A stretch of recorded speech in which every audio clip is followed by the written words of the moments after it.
வணக்கம் நண்பர்களே. காவிரி ஆற்றுல கண்டிப்பா தண்ணீர் திறந்து விட்டே ஆகணும் தமிழ்நாட்டிற்கு அப்படின்னு சொல்லி இன்னைக்கு உச்சநீதிமன்றம் ஒரு தீர்ப்பு சொல்லியிருக்காங்க.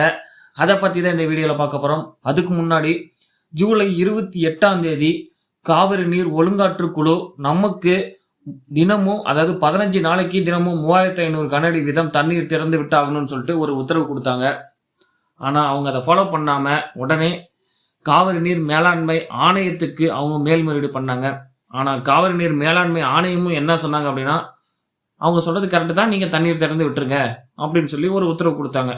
அதையும் அவங்க ஃபாலோ பண்ணுறதுக்கு முடியல, தண்ணீர் திறந்து விடவே இல்லை.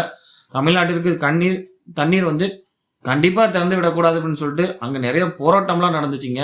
ஏன்னா எங்களுக்கே தண்ணி பத்தல, விவசாயிக்கு தண்ணி இல்லைன்னு சொல்லிட்டு போராட்டம்லாம் நிறைய பேர் பண்ணாங்க. இதற்கிடையில நமக்கு ஒரு அதிர்ஷ்டம், நிறைய மழை பெஞ்சுது காவிரி படுகையில். ஸோ தண்ணீர் நிறைய வந்துச்சு, அணை நிரம்பி நம்மளுக்கு தண்ணீர் கிடைக்க ஆரம்பிச்சுது. இதை பார்த்த காவிரி நீர் ஒழுங்காற்றுக்குள்ள என்ன பண்ணாங்கன்னா 3500 கன அடியை 12,000 அடியாக உயர்த்தி ஒரு மறு உத்தரவு கொடுத்தாங்க.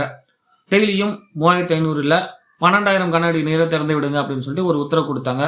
அதன் பிரகாரம் கொஞ்ச நாளைக்கு 12,000 அடி கனஅடி வந்துச்சு. ஆனால் அது எல்லாமே அணை நிரம்பி வலிஞ்ச தண்ணீர் தான் நமக்கு வந்துட்டு இருந்தது.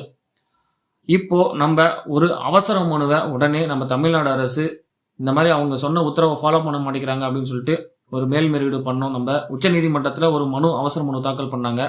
இப்போ அந்த அவசர மனுவில் தான் ஒரு உத்தரவு கொடுத்துருக்காங்க. என்னன்னா, கண்டிப்பா இவங்க சொன்னதை ஃபாலோ பண்ணணும். காவிரி நீர் மேலாண்மையாக சொன்னபடி 12,000 கனஅடி வீதம் 15 நாளைக்கு கண்டிப்பா திறந்து விட்டே ஆகணும் அப்படின்னு சொல்லிட்டு ஒரு உத்தரவு பிறப்பிச்சாங்க.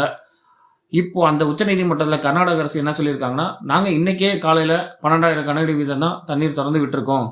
அதாவது இன்னைக்கு நிலவரப்படி ஆகஸ்ட் 17 படி. உடனே உச்சநீதிமன்றம் அதை கேட்டுட்டு என்ன சொல்லியிருக்காங்க அப்படின்னா, ஓகே நீங்கள் திறந்து விட்டது உண்மைன்னா அதை ஒரு வாரத்து காலத்துக்கு அறிக்கையை தயார் பண்ணி ஒரு வார காலத்துக்கு அப்புறம் எங்களுக்கு அந்த அறிக்கையை சமர்ப்பிக்கணும் அப்படின்னு சொல்லி கர்நாடக அரசுக்கு உத்தரவிட்டு இந்த உத்தரவை அடுத்தது தீர்ப்பை ஒரு வார காலத்துக்கு தள்ளி வச்சிருக்காங்க. ஸோ ஒரு வார காலத்துக்கு அப்புறம் கர்நாடக அரசு நம்மளுக்கு கரெக்டாக தண்ணீர் திறந்து விட்டுருக்காங்களா அப்படிங்கிறத ஃபாலோ பண்ணி அந்த அறிக்கையை சமர்ப்பிப்பாங்க. தண்ணீர் திறந்து விடுறாங்களான்ட்டு பார்ப்போம். நன்றி.